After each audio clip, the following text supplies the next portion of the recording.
Mga ka-surprise, nandito pa rin po tayo sa social experiment po natin na living without Wi-Fi. So, ayun mga ka-surprise. Naisip ko, kumakain kasi po ako nitong boy bawang na cornic. So, ayan, chicha corn pala mga ka-surprise. So, ayun, na pag-isip-isipan ko na karaniwan, di ba, pag nag-snack lang tayo, nakatutok pa rin tayo sa TV or nakatutok pa rin tayo sa internet, ganyan. So parang napansin ko, para bang hindi na natin na-enjoy talaga fully yung pagkain, pag gano'n, pag nagmo-multitasking tayo na kumakain tayo at the same time may ginagawa tayong iba. Kasi nga po, nandyan na po ang Wi-Fi and internet. So, pag wala pong Wi-Fi and internet, so, parang na-force tayo na hindi tayo mag-multitask. So, let's say kumakain tayong ganyan. Kasi kumakain ka lang, ganyan.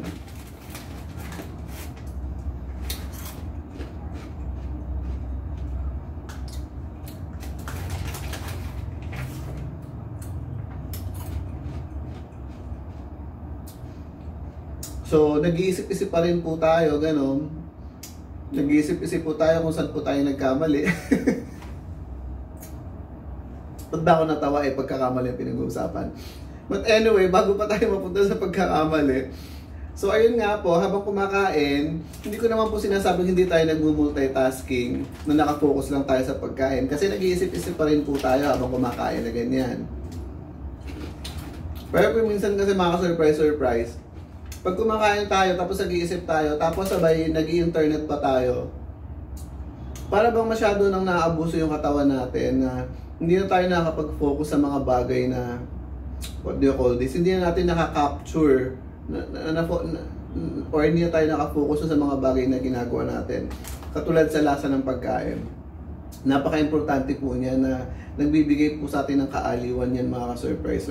So, bakit po ba tayo karaniwan kumakain habang nanonood? Di ba doble-dobleng kaaliwan na po yun? So, paminsan hindi na natin nararamdaman yung full extent. Naku, napapa-full extent na tayo mga surprise ng kaaliwan na nararamdaman natin. Kasi nga po, ang dami po nating hindi po tayo nakafocus, ganun mga surprise. So ngayon, habang kumakain lang tayo ganyan, oo, nag-isip-isip pa rin tayo. Hindi lang tayo nakafocus sa pagkain. Pero kumbaga, lesser, kumbaga gano'n. And at the same time, pwedeng totally na mag-focus lang tayo sa lasa. Sa ating panlasa.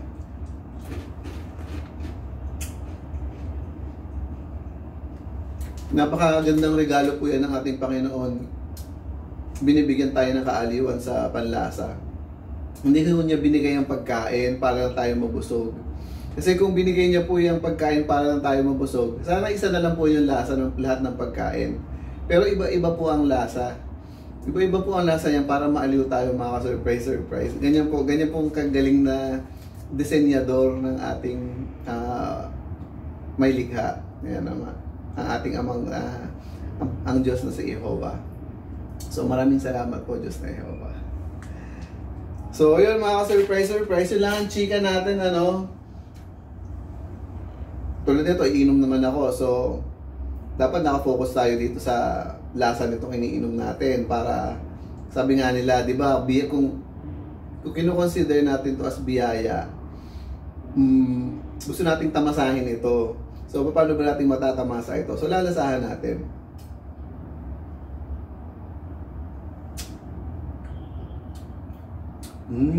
Lasang peach.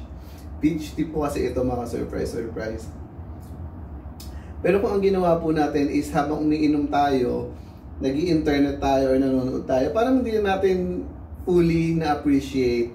Na-appreciate natin ng konti, pero hindi natin fully na-appreciate kasi ang dami nating pinag-focusan. And minsan, nawawala na tayo sa focus.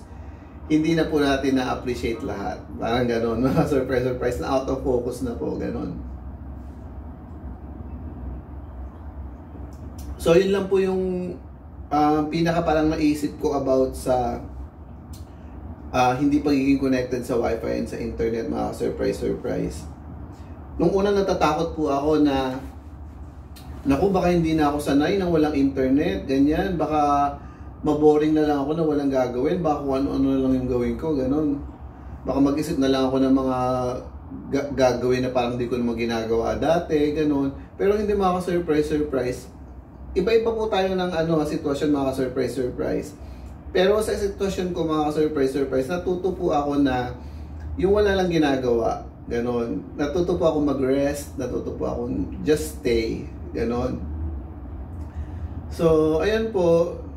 Siguro nakatulong na rin po dati, mga ka-surprise yung pag-yoga. Alam niyo po, pag nag-yoga ka kasi hinahanap mo yung balance mo, gano'n, mga surprise.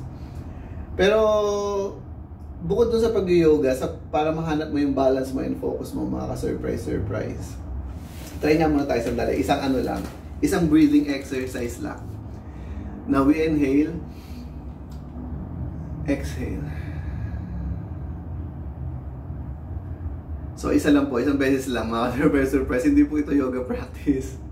So, ayun nga, mga surprise. Bukod po doon sa pag-yoga, para mahanap po natin ang balance natin, mga surprise, is kailangan, mga surprise, hindi lang po yung katawan natin yung balanse. Pati po dapat sa spiritual, balanse tayo. Pag balanse po tayo sa spiritual, alam po natin ang katotohanan. Minsan nga nag-yoga tayo pero hindi pa rin tayo nababalance eh. Kasi nga po hindi po natin alam yung katotohanan spiritually. So ayun, mga surprise, ang pinaka number one mga surprise is ayun nga, na alamin po natin ang salita ng Diyos dahil yun po ay katotohanan, mga surprise. And once yun nalaman natin, madadalian na po tayo sa ating mga decision sa buhay, kung paano po tayo magfo-focus, ganyan. Yun. So, all in all, siguro, hindi ko alam kung gaano pa katagal yung what do you call this? Itong no Wi-Fi journey na ito, mga surprise. Pero as of the moment, yun lang po muna yung mga takeaway natin sa mga nangyayari sa kapaligiran. Sarap ito ng peach tea.